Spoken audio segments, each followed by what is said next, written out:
Good afternoon, family. Thanks for checking out today's video. If you're new here, my name is Jonathan, and I created this channel as a way to record my progress as I work towards my goal of losing 300 pounds in 3 years. If you'd like to join the family, hit that subscribe button. Also, make sure you click on that bell icon so you can get alerted when I go live or post new videos. If you'd like to join the family, hit that subscribe button down below. I already said this. If you'd like to participate on the discussion, you can join me most weekdays when I go live around 4 p.m. Central Time on YouTube, or outside of the live stream, you can consider joining the Discord I created. There's a link for that down in the description below. Also down in the description below is a link to a Pinterest board that has a lot of our family's favorite meals, or the meals that I'm eating on my diet there. Today is day 815 of my 3-year challenge to lose 300 pounds. I have 280 days left. I've used a combination of extended water fasting and a whole food, plant-based, salt, oil, sugar-free diet to lose 240 pounds so far. I have a little over 9 months left to go. I'm looking forward to reaching my goal and spending the rest of my life at a healthy weight. If anybody has any non-scale victories they'd like to share, I'd love to hear your non-scale victories. If you have any on-scale victories, I love hearing those as well. If you're struggling with your diet, what's causing your struggles? If you're succeeding, what are you doing to succeed? Let us all know. And at the end of the day, what are some of the things that you are doing that will make staying on your diet easier than the alternative? Switching over here. Hello, Rochelle and Amy, and Anthony says, hello, nurse. So Animaniacs reference, right? At least that's what it is to me. Maybe Animaniacs got it from somewhere else. Rick says, good evening. Pretty Girl's mom says, hiya family, happy Tofu Tuesday. I don't eat a lot of tofu, but yes, happy Tofu Tuesday. I hope you guys all had a wonderful evening. I had a great evening. Hello, Christy. Hope your day's been going great too. Yeah, just been busy with stuff. Real quick, we'll go over the food since yesterday. I don't have a ton of food photos, and it's already telling me that it's screwing up. So let's see how it does. But this was dinner last night. This was a chili, maybe mushroom chili that we had last night that we put on top of some rice. I don't know if I ended up having 2 servings of this dinner last night, and I enjoyed it. The first serving, I made a comment to Carrie about how it was good, but it was kind of watery. And she said that she had actually put more water in it because she was worried that it was going to not cook properly in the Instapot. So the second bowl of it that I got, I drained some of the water out. And also in that time, Carrie realized that she had forgotten one of the ingredients from it. And so I don't know if you can tell the difference between the two. This is actually mixed in, but there's corn in it. And there was supposed to be corn in the original recipe, but she had forgotten to put it in at the end, because you just kind of put it in after everything is cooked. So that was dinner last night. I really enjoyed it. Something that we've noticed from the reboot, or I've noticed from the reboot, a couple of these meals that Carrie has made have just made incredible portion sizes. So a lot of this food is getting frozen to be saved later, to be eaten later. But yeah, it ended up being a ton of food that she made in the recipe last night, but it was a great recipe. I enjoyed it a lot. I like anything that's got mushrooms in it. And when we added the corn, it improved it as well. But yeah, that was dinner yesterday. I believe it was like a mushroom chili from the Chef AJ's reboot. And then for dessert, we've kind of had this same dessert a few times, but for dessert last night, and I had something with my dessert that probably isn't on the reboot. I'm kind of waiting for the picture or for my camera to catch up here, because So what we had was the, what is it called when it's got granola on it?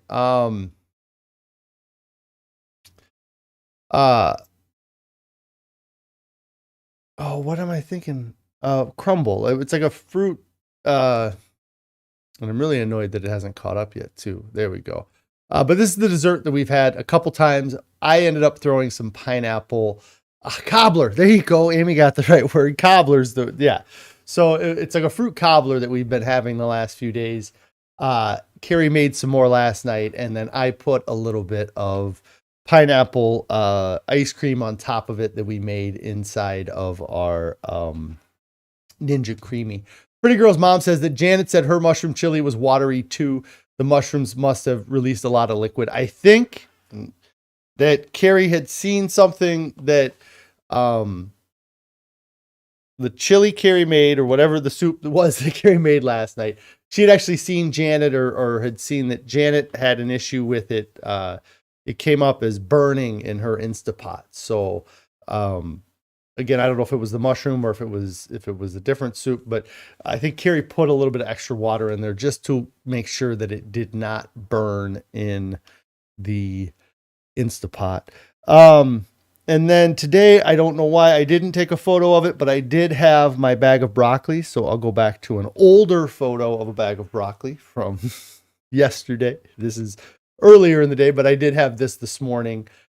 Just a bag of broccoli with the California Balsamics curry flavored balsamic. And so that was a snack I had, or that's what I had before I ate my breakfast. And then for breakfast, I had the standard oatmeal. Something that I've been doing since we started doing this reboot is I have been kind of pushing my breakfast to later in the morning. So I didn't end up eating breakfast or eating the oatmeal till around 11 a.m. this morning.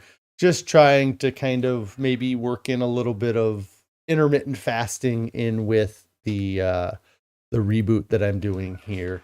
And then because I didn't end up eating breakfast till about 11 o'clock, I didn't actually eat any lunch yet today because I've just been busy with things and didn't get around to doing it. Even though it wouldn't have taken me much effort, the potatoes are already here and cooked. But so I haven't eaten anything since the oatmeal this morning. I am starting to get a little bit hungry now, but I think I'll be okay until we get home, or until I get home this evening and enjoy some dinner. But yeah, that was the food for the past 24 hours there. So another thing I was going to do, I'm going to show off another shirt because I'm actually wearing clothes that fit, a shirt that fits. And it's just incredible the difference that it has just in how I carry myself throughout the day, having a shirt that fits better. And I've actually owned this shirt for a while now, and it's fitting really nicely. This is a shirt I got. In fact, I remember exactly when I got it because it was a gift, but it was a shirt that I got in 2021 around July of 2021.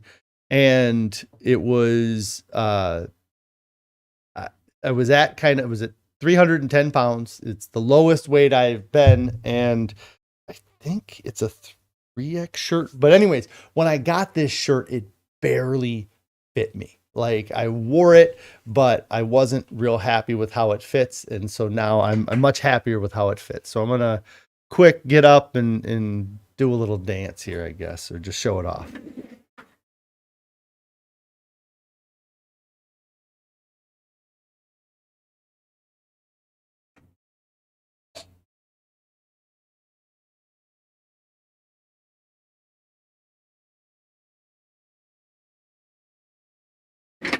Yeah, I just thought I'd show it off a little bit. It fits so much nicer now. It is something where, thanks Tennis and Yoga Girl and Barb, I appreciate it. wearing a shirt that fits so nicely now is interesting because I'm so used to being in baggy clothes for the past 2 years. I've really kind of just been wearing my old clothes, and I haven't gotten like new work shirts. So a lot of times at work, I'll end up having, a 4XL shirt on, and they're starting to get to the point where they are really big. The shirt I wore yesterday, I got up and kind of showed that off. And the shirt I'm wearing today, at some point, this shirt's going to be too big on me too, which is really crazy to me because, I've already lost 240 pounds. So, and Pretty Girl's mom says it's even starting to look a little loose. Yeah, it might be. Again, after years and years of presenting myself in one way and wearing clothes, it's interesting now being lighter and being more comfortable in clothing that's a little bit tighter. That I still don't like having clothing like showing off my stomach, I guess, or tight around my abdomen. But it's really not an issue because I don't have a lot of clothing that's small enough that it would be tight around my abdomen anymore. I think about for years, I always wore 2 shirts. Hey, Janet, how's it going? But I would always wear an undershirt that I would tuck into my pants that I was wearing. And then I would wear an overshirt on top of that I would let kind of hang loose. And if you look at, I think you probably could even see it in my first day. Yeah. So like, if you look close here, I can try to zoom in on the photo here, but you can tell it's great that I have this big stain on this shirt too, huh?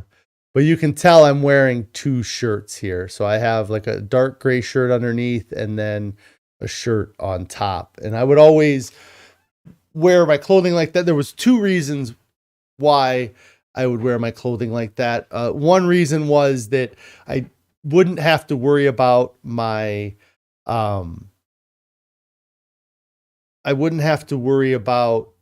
belly showing, because if I put my hands over my head at that point when I was this heavy, you would have seen my belly. But because I was wearing an undershirt, you wouldn't see my belly. Amy says, John, your face looks slimmer than even a few weeks ago. It's probably because I shaved my beard, but it could be. I feel like this reboot's been really great for me. Produce.pills, hello, says hello. I just finished a workout. I hope you enjoyed your workout. And you're asking, do I incorporate any exercise? I do not have any exercise regiment or built into my program. I don't get up and do a workout in the morning or work X number of times a day. But I do try to be a little bit more just overall a more active person than I used to be. And it's much easier to be active now that I've lost the weight. And as I get closer to my goal, I understand that I may have to incorporate more exercise. No, I don't have a step minimum. I do wear a watch that it's a Garmin watch that tracks my movement. And I always am happy, randomly throughout the day, my watch will vibrate and it'll say, hey, you hit your goal for today. And the goals are just what my watch sets. I think it's usually just, try to be a little bit more active than you were the day before or more active than your average activity rate. But I don't have a step minimum. I do notice how many steps I kind of get in because of the watch, but it's not like if I get 10,000 steps in a day, it's rare. from what I can tell. I can try to have it. I have to like have my watch sync to my phone and do a bunch of stuff to get it to download, but maybe I'll have it tell me. I don't know what this, I haven't signed into this. So yeah, just like today, I only have about 2,500 steps. Yesterday, I did 5,000 steps. Last 7 days, I average about 6,400 steps. So, so I don't have like a step goal, but, like I was saying, I do know that as I get closer to my goal, I may have to change that. In fact, I just watched a video today. It was released on YouTube by, one of McDougall's channels. And it was talking to Dr. Lisle about plateaus. And I really like kind of a lot of what Dr. Lisle says, but when he's talking about the plateaus, he talks about the two different things that you can in the video, he talks about how there's 3 things that affect your weight loss. And genetics is one of those things. Activity is another thing, and then diet is the third thing. And what he talks about in the video is you can't really change your genetics. Your genetics are your genetics, and they're going to be different for everybody else. But the other 2 things, the activity level and the food, are things that you can control. He definitely says in the video that there's more, you know, he for weight loss, what you eat is really very important. And then activity, is secondary from what I got in this video, but you have to look at both of them and you have to say, okay, if I'm getting plenty of workout, if I'm working out and I'm getting plenty of exercise and activity and I'm eating a good diet, but maybe not a perfect diet, and I'm not losing weight, then, you know, you got to modify that diet. And then if you get to a point where your diet is so perfect that you really can't modify it anymore, or it's been modified so much and you're still not seeing those last 10 or 15 or 20 pounds come off, then that's kind of where you may see that the exercise gets you that last 10, 15 pounds. But for me, a big goal, this whole challenge has been about focusing on my diet, fixing my diet, and making this a, succeeding with weight loss through diet and not having to rely on hitting the gym. I do, you know, Carrie has a gym membership that she's been going to the gym more recently with this reboot. I don't think that it's encouraged to do a lot of gym time. But you know, a big part of this for me has been figuring this, how to do it with diet, because I tried doing it with the gym and, you know, there was success while I was at the gym, but once I quit going to the gym or got out of my routine, then the success got much tougher and I didn't see a whole lot of success.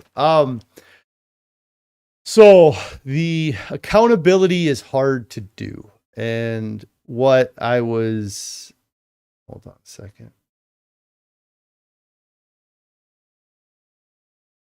Oh, I forgot that was happening today.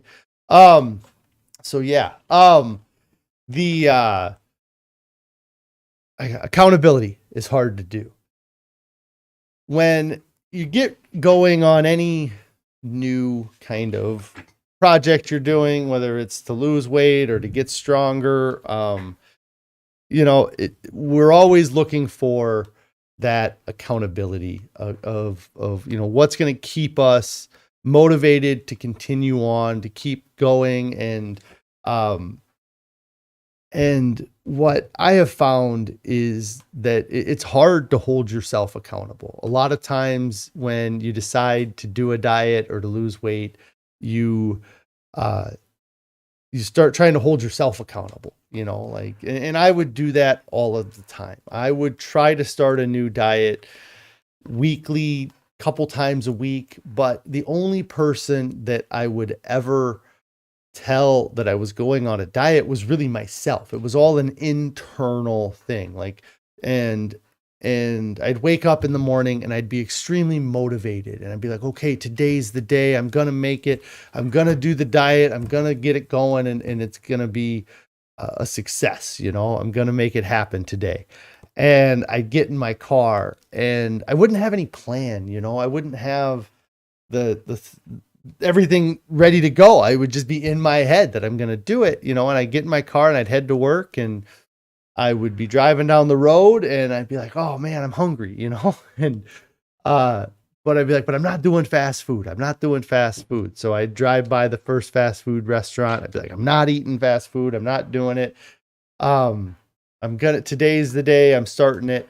And then I go by the second place and I'd be like, no, not going to do it. Not going to do it. And then I would get all the way to almost to work. And the last place would be the last fast food restaurant I'd be going by. And I think that it would I'd have some realization that, I didn't really plan anything. So I don't have any food to eat. So I need to eat. And I already went by all those other restaurants. Maybe if I just get something at this last one, maybe I'll just stop at this one and get something. But the only person that I would let down is myself then, because nobody knew I was on a diet. Nobody cared, because I wasn't really on a diet. It was just my mind, trying to hold myself accountable for that day. And I wouldn't make it, even an hour into the day, or even if I made it an hour into the day, then I'd get to lunch and I'd be like, well, I didn't have fast food for breakfast. So let's go. Thanks, Rebecca. I appreciate it. I didn't go to fast food for breakfast, so maybe, I'll reward myself and have some fast food for lunch.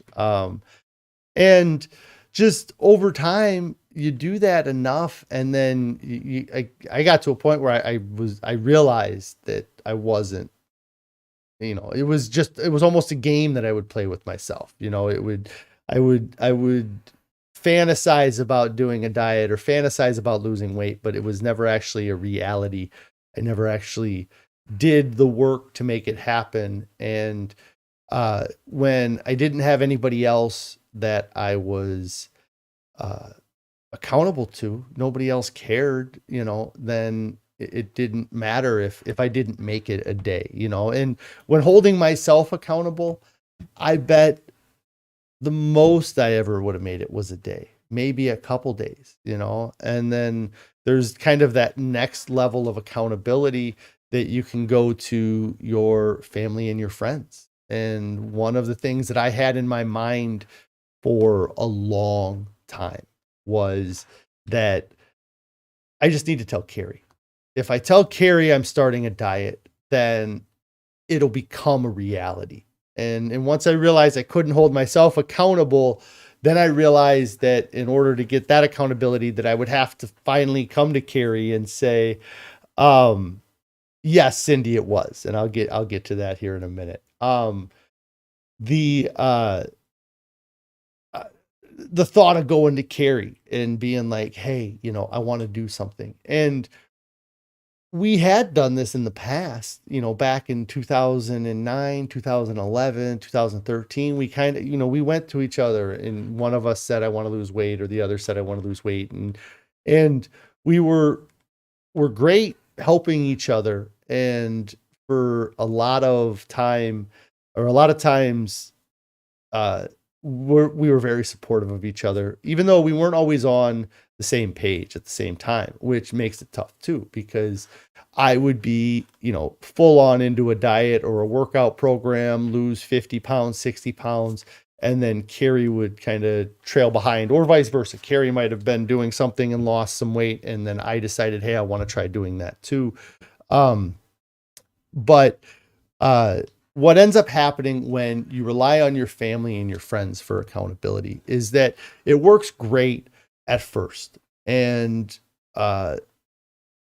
if you're doing it together, you kind of work on it together. But even if you're doing it alone, even if it's just you and you finally go to your wife and say, hey, I'm going to do this, or you go to your spouse or your friend and say, hey, I'm going to do this.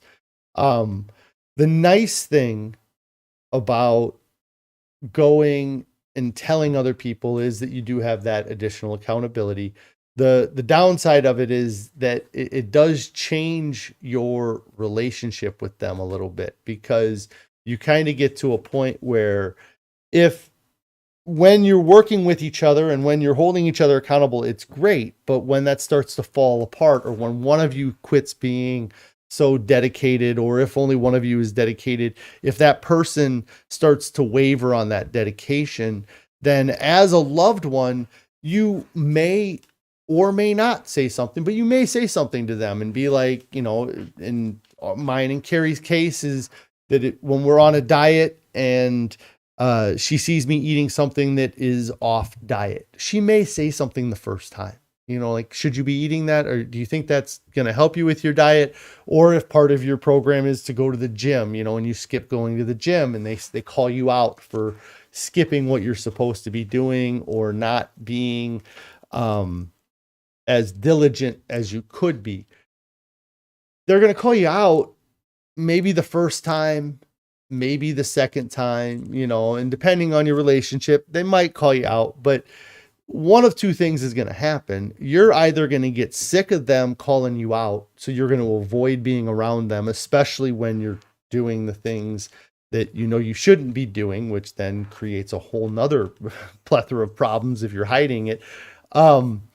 But you're either going to avoid the conflict, or they're going to avoid the conflict, and they're going to quit bringing it up. Because if they brought it up 2 or 3 times and you haven't responded, or it hasn't caused you to change your actions, then they are going to, they're not going to keep pushing it. They don't want, not a lot of times, I guess, or like with me and Carrie, I don't want to be a nag on her all of the time. So I might call her out at first, but then I'm not going to continue to call her out. So it's tough. You get a little bit more of accountability with family and friends, but you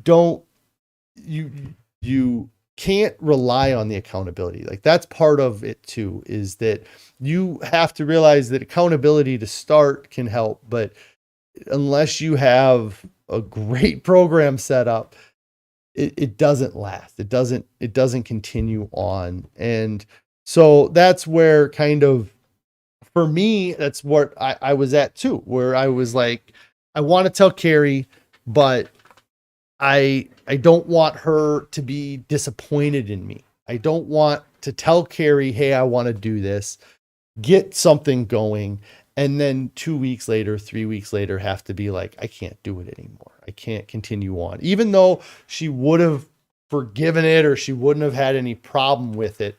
Hello, Stephanie. Hope you're having a great day. She, where I got lost in my head here. And my phone's ringing. But you get, there's these different levels of accountability. You hold yourself accountable. You get your family and friends to hold you accountable. And one of the things that one of the reasons why I started, a big reason why I started this channel was accountability, because I didn't want to put that accountability on Carrie. I didn't want my weight loss success to be on her, and it to be something that I have to that she's stressed about too, and so when I was making this channel, or trying to find out what I was going to do for myself, how I was going to lose the weight, what am I going to do to lose the weight, I looked back at the parts of the diets from the past that I liked. And Carrie says, thank you for that. Yes. And that was a stress that she still has too, because she prepares a lot of the food, but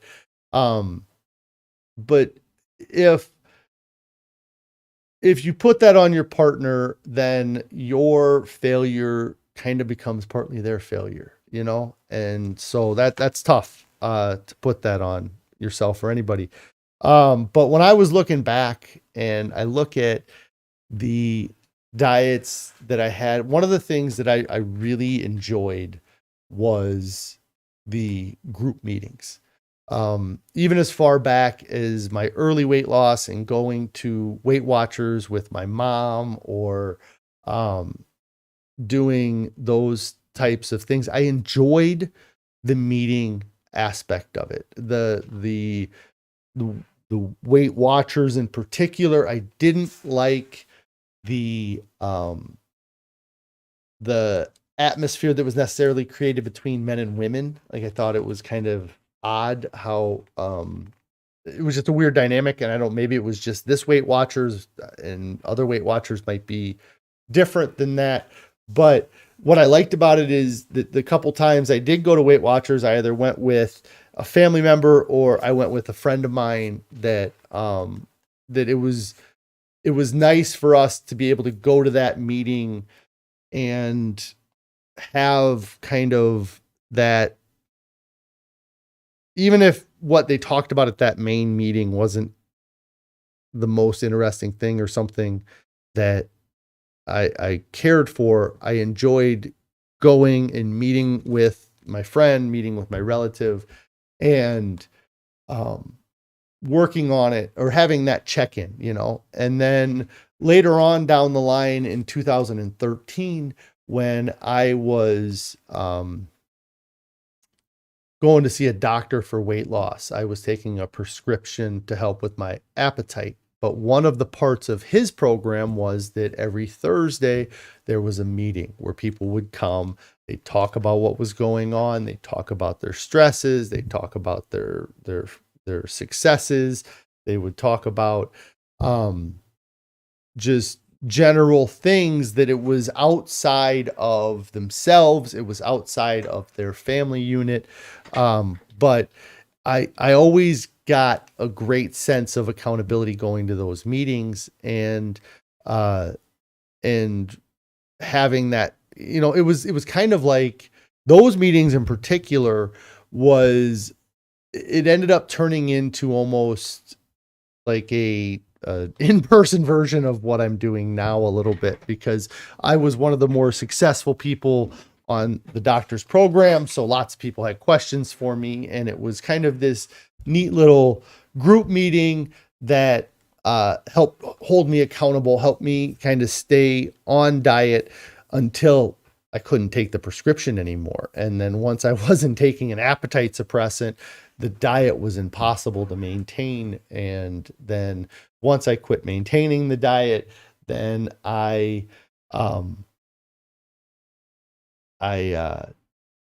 found it hard to go to the meetings, because I didn't want to go to the meetings and have gained weight and then have to deal with that, and so that's where that accountability fell apart for me, was once the diet failed, I didn't want to continue going to the meetings. And so what I think that with accountability, like I said, you have to try to find programs or find groups or find people to help you. If you're going to hold yourself accountable, it's really hard to hold yourself accountable. And what I had back in 2010 or so, me and Carrie were going, and we were paying a personal trainer to help us with weight loss. And we would go to the gym 3 times a week or a couple times a week with the personal trainer. And then we would go on our own. And in talking to the personal trainer, I had made an analogy about working out that I think is kind of true in all aspects of life. But when you are taking on something yourself, you can kind of only push yourself so hard. And so in the example I gave was that if you are going to punch yourself in the leg, if I said punch yourself in the leg, then you would punch yourself, a certain hardness in your own leg. But then if I went to you and I told you to, either, okay, now punch that person in the leg, or have somebody come and punch you in the leg, they're going to do it much harder, or you're going to punch somebody much harder than you would punch yourself. And so finding somebody like a coach or a trainer, I think, helps a lot with getting that push, that pushing yourself beyond what you would be willing to do yourself. And so that's where finding a group can help with that. Finding a coach can help with that. Another thing that for me, what works, this channel, creating this channel, Cindy asked if creating this channel was to create accountability. And it absolutely was. I had no idea what this channel would be, or that I'd be here talking to you guys on a daily basis. I had no idea exactly what that was going to be, but I knew I needed to get it outside of myself. I wanted to make some sort of public platform and put it out there. And that's another thing that I would recommend to people to do as well, is that put yourself out there publicly. It's so easy to do these days with social media. And if you do it better than I did it, you can probably do it without family and friends seeing a lot of it. But you could create an Instagram account and you can start posting photos of your food and start putting hashtags for weight loss or hashtag for whatever you're trying to do. If it's a gym goal or if it's a weight loss goal, put some tags on the photos that are to that end, that it's for whatever you're working towards. And there's going to be random people that are going to pick up on that and find it. And then, you get one or two people that start following along or commenting, and it really helps drive you to go forward and keep doing what you're doing. And that's what happened with me on this channel. Now, when I started this channel, I thought I was going to be doing fasting. So the people that I was hashtagging and pushing towards were more of the fasting crowd. But now I've picked a diet and been eating this way for 2 years, and so now more of my stuff is towards plant-based. Hey Susan, how's it going?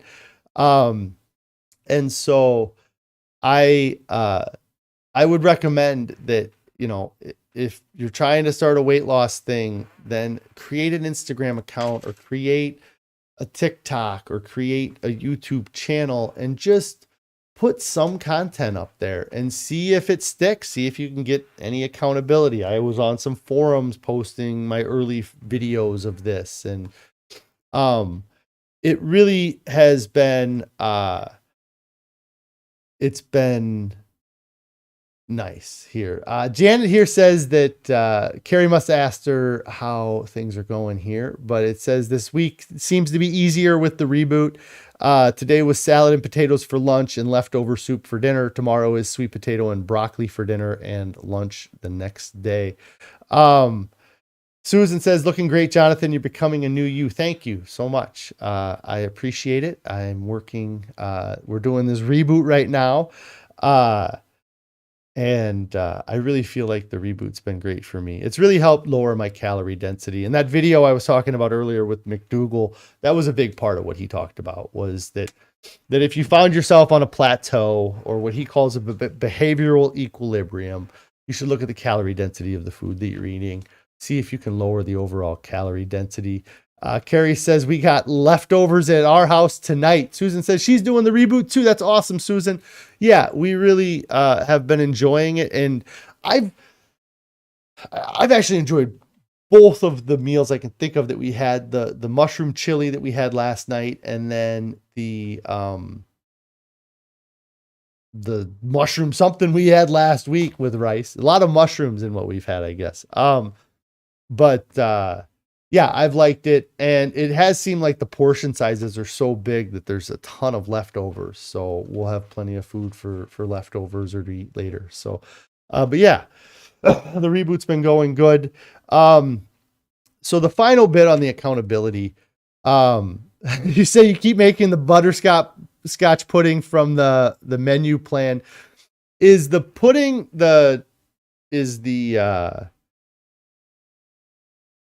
the pudding I had yesterday with the sweet potatoes and the bananas, is that the butterscotch pudding? I'm not sure. We keep having the cobbler. We've had the cobbler, I think, 3 times now since we started this. Plant-powered peddler Janet says the stroganoff. Let's see. Okay, and then Susan says, yeah, that's it, with the pudding I was talking about. Yeah, I really like the pudding. It had a little bit too much, was it something like that, cardamom. Uh, but I think Carrie made it with less the next time she made it. But yeah, it was really good. But the accountability, one thing that uh, I wanted to talk about with the accountability, and something that has developed for me since I started this channel. And okay, the mushroom stroganoff was the other mushroom dish. I get it now. Yes, the mushroom stroganoff was great, and then the mushroom chili was great as well. Both of them were really good. And then Susan says, you find the pudding is the best with some really ripe bananas, which has been a really hard thing to find in our house for the last few days, because we got like 20 bananas in our thing, but they just weren't anywhere near ripe all weekend. And I was really annoyed because I had eaten one or two that they weren't very ripe, and I wasn't impressed by them. So I had been waiting for my bananas to ripen all weekend. So yeah, that's good. But yeah, I like that pudding a lot as well. So the last thing about accountability, I'm going to say it here. It's something that's developed with me with this channel, and I didn't expect it to develop or to have this mindset. But the two bits of, or the two groups or people that I really hold myself accountable to now is the future version of myself, holding myself accountable, or the future version. I want to be accountable to the future version of myself. I want to be able to look back a year from now, 5 years from now, and look back and say, that stuff that John did starting in 2020 through 2023, that was the best thing that he could have done for himself or me. I'm talking in the third person. And the skinny version of myself, the healthy version of myself, I hold myself accountable to that healthy version of myself that I have not reached yet. I want to look back and I want to be proud of what I did over the last 3 years, because I don't know that I would have been able to say that in 2020. If I were to look back in 2020, back to 2017, I don't know how proud I would have been with how I treated myself. I might have been proud with what happened with work, what happened with my family, what happened in life, but I wasn't happy with how I was treating myself. And so I need to hold myself accountable to a future version of myself. The other person or people that I realized, well, I guess all three groups that I talked about already. Yourself, you can hold yourself accountable, but if you're only holding yourself accountable in the moment and it's yourself, it's hard to do. If you start going outside of yourself and looking at your future version of yourself, or outside the moment, outside this time, and what you want yourself to be saying about you 5 years from now, 10 years from now, what do you want to be saying? I wasted my time, or do you want to be saying that you did the best you could with your time? And then the family, it's not the current version of my family, though. It's all about the future. It's the future of my family. I hold myself accountable because I want to watch my girls walk down the aisle. I want to see my son graduate. I want to see my kids have their own kids and their kids have kids. And if I don't make these choices now, if I don't do the right thing now, I'm not going to see my future grandkids 20 years from now. I'm not going to see that. And I'm not going to be around for my family in 20 years if I don't start making the right choices now. I'm not going to be able to go to their weddings if I'm dead. I'm not going to enjoy them if I'm in a wheelchair. I'm not going to, but if I can walk them down the aisle, if I can be happy to be in my own skin walking, I'm just having this thought in my head right now. Like, maybe I would have gotten to see my daughters walk down the aisle, but at 500 pounds, what kind of stress would that have put on myself? Like leading up to it and having to do it, and so it's the future. We continue to hold ourselves accountable to us in the moment, but we need to look at the future because that's who we're doing it for you. And Cindy says, do you feel self-worth and value is enough for accountability? It's so tough because if you're sitting here overweight and you've tried for years and years to succeed, then maybe it's not enough for you. For some people, self-worth, value, in the moment, they can do that. They can work it out. But for me, I don't think that, prior to 2020, I never had a low thought of myself, but, having a low thought of your own ability, like that's really, if you can build yourself up and you can be your own hype man, then it can help. But it's tough in the moment. Again, I'm talking to people that are overweight, like if you're at a healthy weight, then your mentality is different than mine. If you've been at a healthy weight your whole life, or if you're just slightly overweight, then your mindset might be different than mine. I'm thinking of me at 500 pounds. It wasn't enough for me at 500 pounds. Today, yeah, it keeps me going. Absolutely. The fact that I know I can do it, and I'm worth it, and it's worth it for me to do it. It helps me now, but I don't know that it would have helped me get started. I've definitely increased how I feel about my self-worth and value though, over doing this. So, Produce.Pills asks, was it very hard for you to just exist before 500 pounds? No, this world makes it so easy to exist at 500 pounds. I mean, it was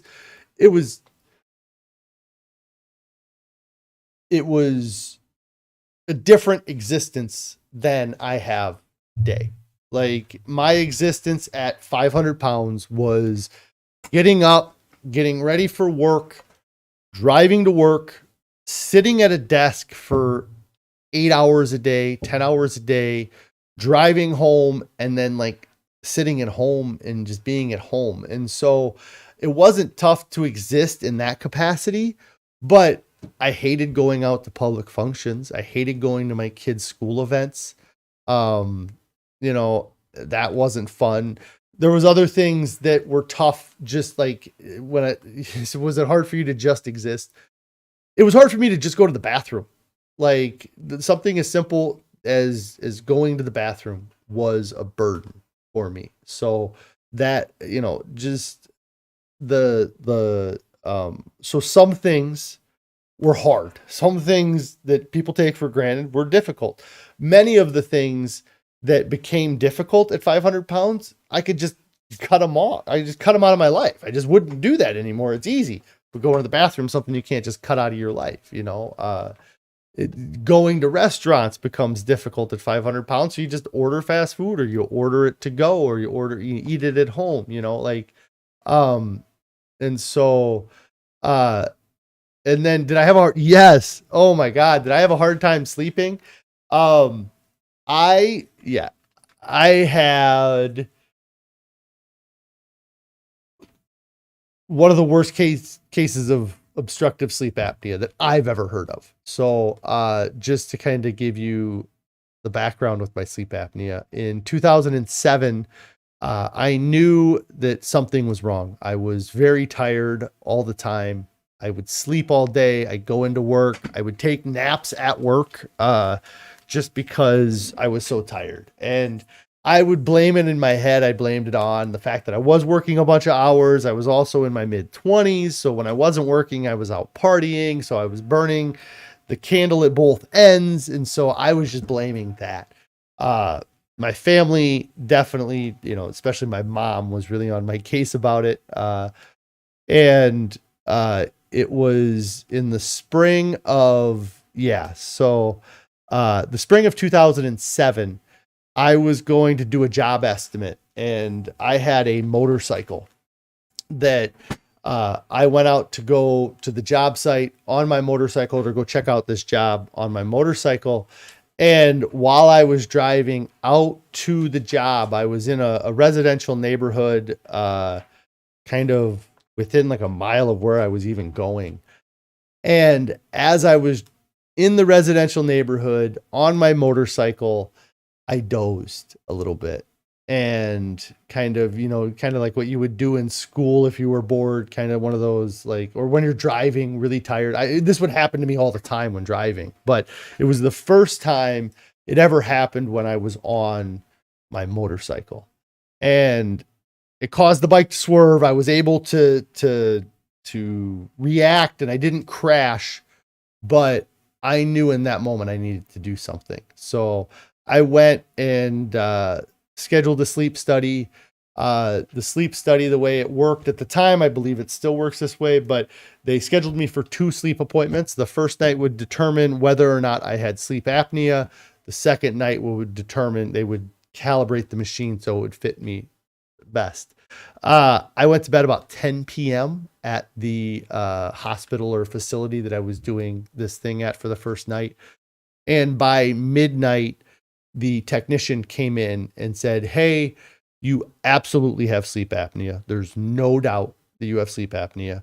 And it's so bad that I contacted the doctor and we have moved up your second appointment to tonight. So we're going to put some different equipment on you and we're going to find out what you need for a CPAP machine this evening, instead of coming back for a second one, because it's important for you to get a CPAP machine." So I got my machine. I went and talked to the doctor. This is 2007. So at the time, there wasn't a lot of information out about sleep apnea. And there wasn't like YouTube and Reddit and all these different places, but there were forums where people would go on and they would post things. And so I started doing some research, looking at some different things, got really scared in the time between when I was diagnosed with sleep apnea and when I got my machine. It was like a week or 2 weeks, that gap. And that 2 weeks, I did all kinds of research. And while doing that research, what I found was that I had like the worst sleep apnea of anybody at the time that I was able to find on the internet. So the CPAP machine that I got, it was set up that there's a pounds of pressure that they push into your face. And from the beginning, my CPAP was set at 18. The highest setting that they had on the machine was 20. And I truly believe that the only reason they set it to 18 was so they'd have room to push it to 20 if 18 didn't work. I don't remember the numbers at now. It's been 15 years since I was there, but it was like 60% oxygen saturation in my blood. It was like scary numbers. For every minute I was asleep, over 30 seconds of it, I was holding my breath. And just thinking like back now, I can just, the technician, like how, his attitude at the time, just kind of how he was like, "We got to get this taken care of for you right away. You don't have, the time to go back." So that being said, from 2007, I wore a sleep machine till 2013. I lost a bunch of weight in 2013 by going to the doctor, taking appetite suppressant. Got off my CPAP machine for about a year, I would say, maybe a year. And then as my weight crept up, as I got back up into the upper 300s, I had to start wearing the CPAP machine again. So since 2007, there was about a year gap, maybe less than a year, where I didn't use the CPAP. And then I wore the CPAP until 2020. And then I started this challenge.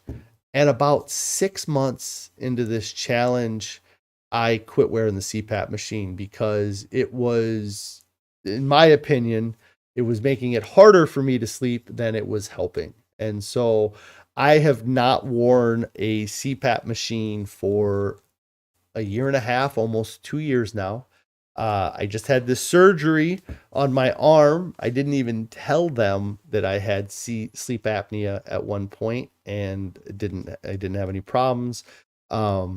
Carrie doesn't complain about me snoring anymore. I used to snore awful. I should almost write an apology letter to my college roommates about how bad of a snorer I was. Like, that was something that, leading up to me getting my CPAP machine in 2007, that was the joke around my house with my roommates, was that anytime I went to bed, it sounded like I was sawing logs, like it literally sounded like a chainsaw going off in the room, because I would snore so loud, and then I would get the obstruction, and I'd hold my breath, and then I'd be loud when I would start breathing again. And so the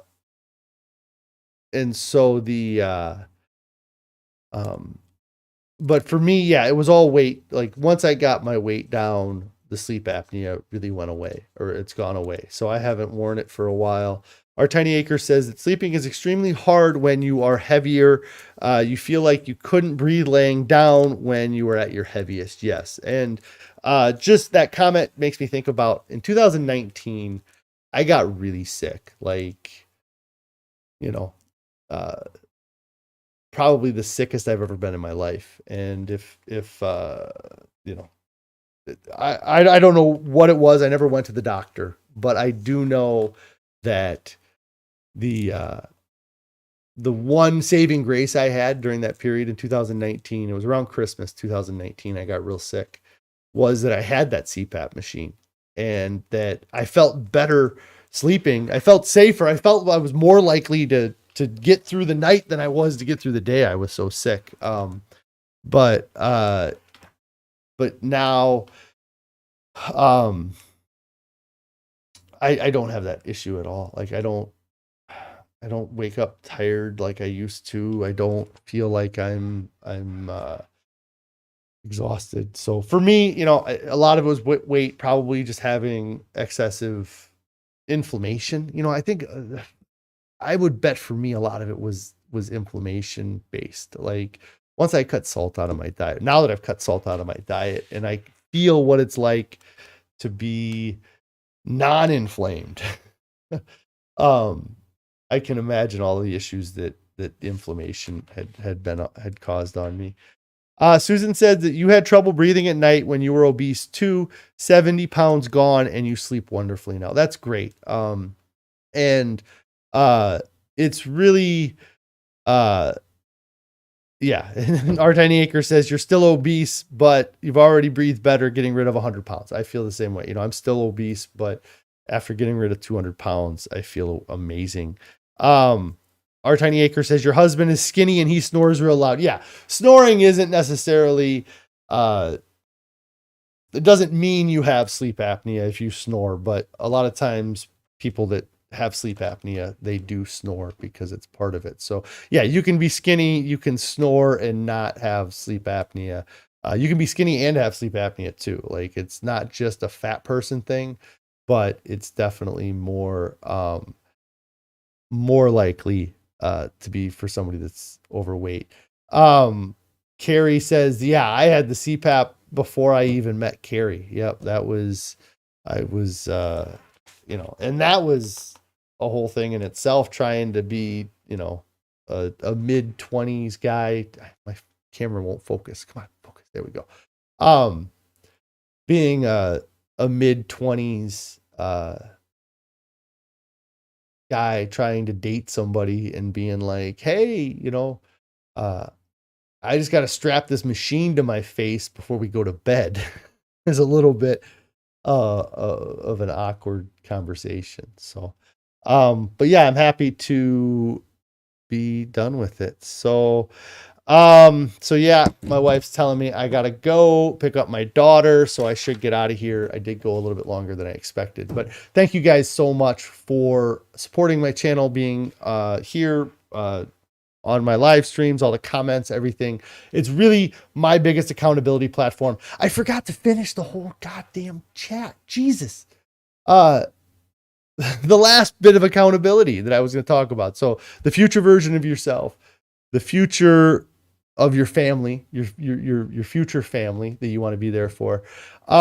And then for me with this public profile, this public platform, it's the future. When I started this channel, it was to put it out there and to, hopefully have some success. But I hold myself accountable to you guys here that are, talking to me now. But I also am holding myself accountable for all of the people who have not found my channel yet. I want to create this 3 years where I get to my goal and where people can look back and they can say, that's a blueprint that I could follow. That's something that I could do. And so my goal, and I'm still 280 pounds. Like, I can show a before and after photo and people go, wow, that's amazing. That's incredible. 240 pounds is wild. But when I put a photo up of me at 220 pounds next to my 525 pound photo, that's when people are going to show up. I feel like that's when they're more likely to show up, even though you guys are showing up now and I appreciate you greatly. That's what I think about. So thank you guys so much. I'm going to get out of here. I do need to go, but you guys all have a wonderful evening. If you haven't subscribed to the channel, get subscribed to the channel. If you haven't clicked on the bell icon, click on the bell icon. If you haven't commented down below and liked the video, do this. And last but not least, if you have not started your diet yet, get started right now. There's nothing coming up that's more important than your health and your overall well-being. Just get started. Nobody looks back. Nobody that reaches their goals looks back and wishes they would have waited. You guys all have a great evening. See you tomorrow for Weigh-In Wednesday.